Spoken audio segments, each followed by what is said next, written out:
All right, welcome back to the Nexus podcast, live here in San Francisco at RSA conference. Vinnie Lewis with me. Vinnie's the CEO and co-founder of Bishop Box. Vinnie has been in the security game for 2 decades. Been around this long. Definitely an expert in on the offensive side of security, red teaming, pen testing, app security works. Today we're going to talk about largely threats to hospitals in the healthcare sector.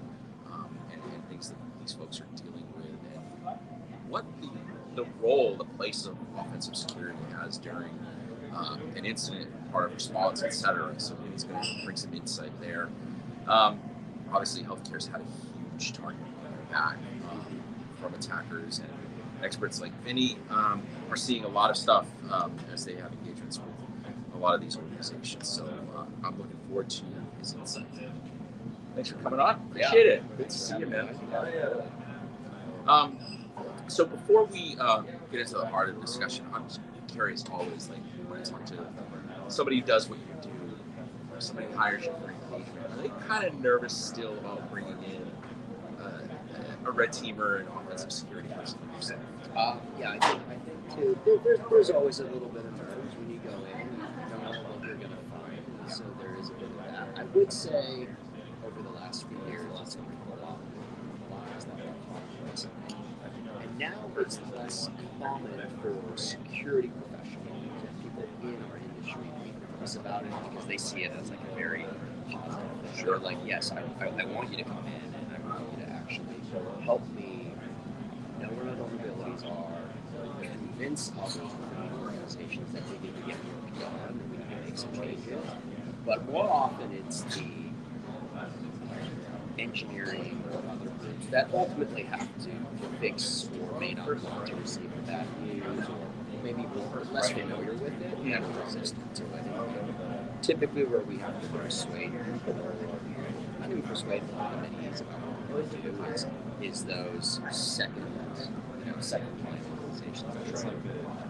And I mean, from my perspective, just hearing it anecdotally, these organizations get a really thick report from somebody like you guys. A lot of times they don't take any action on it or minimal action on it. Is that changing at all, or is that a fair statement just to give? I would tell you two things. I think the reports are both getting thicker and they're getting thinner at the same time. Yeah. So you're seeing kind of a bifurcation. So there are a lot of organizations that companies that go out and do a lot of automated work, do a lot of largely unverified but potential issues, and that's where you get those really big reports. Right. Hundreds of pages of vulnerabilities. And what we're finding within large organizations, and I see it here at RSA as well, the challenge that they have is how do I prioritize, how do I validate so many vulnerabilities coming from so many different sources, and that's you see a lot of companies that are popping up to deal with that. Sure. Right, and that's one problem set that there are different schools of thought. Yeah. But we're also seeing those organizations that have been really consistent out there, testing, that have been rigorous, that have put in place SDLC programs. A lot of those vulnerabilities are actually, we're seeing fewer and fewer of those. And what that's doing is also raising the bar so that the vulnerabilities you do find typically are more sophisticated, more complex, and more interesting ones, really for us to be able to exploit. Yeah. It requires a different level of skill in order to identify. So we're seeing both of those things happen. But the market in general for that is expanding. Right. It may not necessarily be in scope for you, but if you're seeing organizations